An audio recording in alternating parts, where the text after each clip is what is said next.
Welcome back. Part 2 of my weekend preview for week 15. Looking at a team that in 14 games this season, start Friday night, Oviedo against Mallorca, two managers under pressure. Arrasate they're not doing particularly well this season. They're 13 points, lying in 16th position. Massive disappointment for the last week, winning 2-0 against Osasuna. Until the dying moments of the game, Osasuna pulled off a comeback, got back to 2-2. Enzo Boyo scoring a fantastic goal to equalise in the dying seconds of the game. So that would have been a big blow for Arrasate. He was against his former team. You could see how delighted he was that his team were 2-0 up with goals from Vedat Murici. He's got 8 goals this season, so that's certainly a benefit when you're a team that's struggling down the wrong end of the division to have a goal scorer in your ranks like they do. But they're not making the most of him. Player at Mallorca I really do like, Jan Vigili, 19-year-old winger. They signed him from Barcelona for €3.5 million. Looks to be a real player, and not a surprise when you know he's come through the ranks at Barcelona. So they face away from home, and they're playing at Oviedo. 14 games, Oviedo have only scored in 4 of them this season. They've only scored 7 in total. 3 of those were in one game. They're just not scoring goals. They're on their second manager. 6 games without a win for him. So the 2 wins they've got this season come under the previous manager. So I think Luis Carrillo is on dodgy ground. And as I say, likewise Arrasate under a little bit of pressure as well. So tough one to call this one. I would go for, I think it's going to be a low scoring game. I'm going to go for a 1-0 win for Mallorca away from home. As I say, 7 goals scored in 14 games, and 3 of those come in one game in a 3-3 draw as your own. Makes it hard to predict at the moment that Oviedo can win matches. They're not a million miles away. Defeated last week 2-0 Atletico Madrid. Did quite well, and they do quite well in most games. The fact they've only scored 7 and they've still got 9 points is hard to get your head round, to be honest. They're 3 points away from safety. It's going to be a long haul for them, though. So, Mallorca to get a win in this one. Alaves lost their last 3. It seems only moments ago I was saying how impressed I was with them. Yes, they lost last week at Barcelona 3-1. Did go 1-0 up. It's a tough one against Real Sociedad. Alaves Real Sociedad, first game on Saturday, is a difficult one to call. Real Sociedad almost got a really good result last week. 2-0 down at home to Villarreal. Got back to 2-2. And then conceded a 95th minute goal for Villarreal to win the game.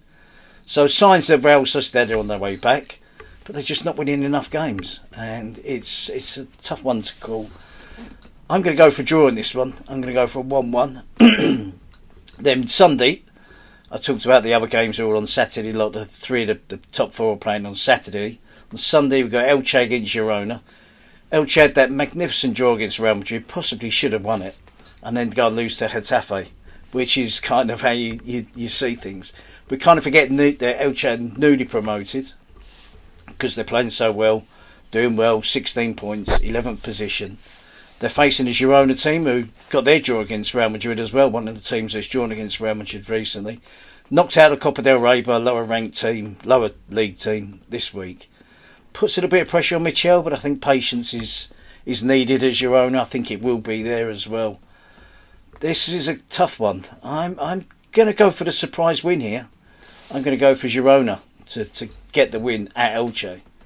As I say, they desperately need the points. They're in 18th position, 12 points, nowhere near good enough. But I'm seeing signs of improvement. They were good against Real Madrid last week.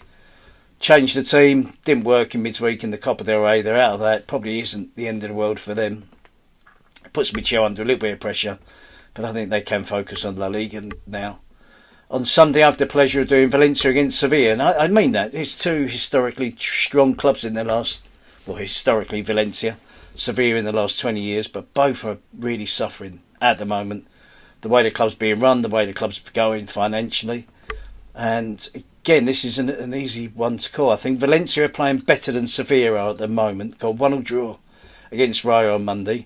They had a Copa del Rey match on Thursday, and they play again on Sunday.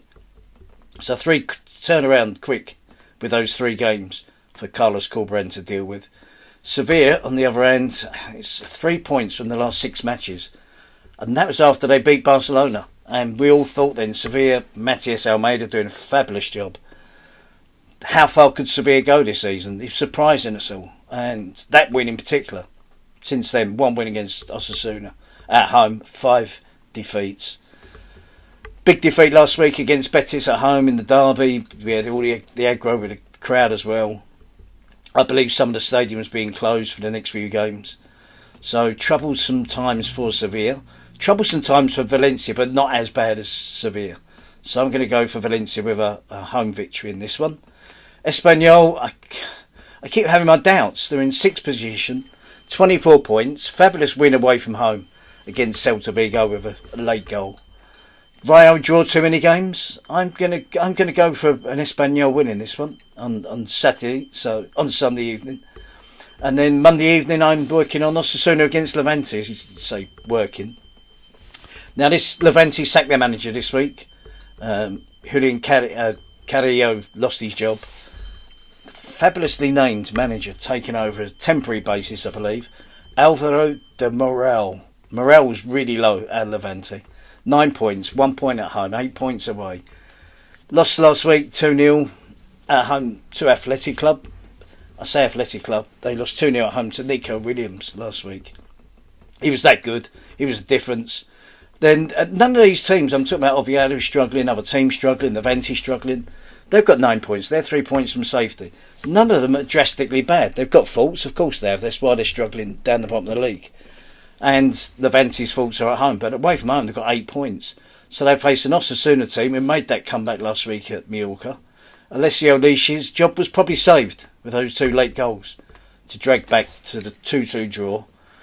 They're pretty good at home, terrible away, although they were a bit better last week. This is a big call. I think this is make or break for Alessio Leishi. If there's a new manager bounce, although it's temporary manager, caretaker manager at the moment for Levante, then and Osasuna don't get all 3 points, then Alessio Leishi's job will be on the line, I think. So there's my roundup. I hope my voice stands up a bit better than it's doing in this this YouTube clip. I'm sure it will. And look forward to the weekend's action. And look forward to joining up with you again next week. The games are coming thick and fast. Don't forget to subscribe to my channel, Analista de la Liga. Hopefully some good things to come along soon. And appreciate the feedback. Keep in touch.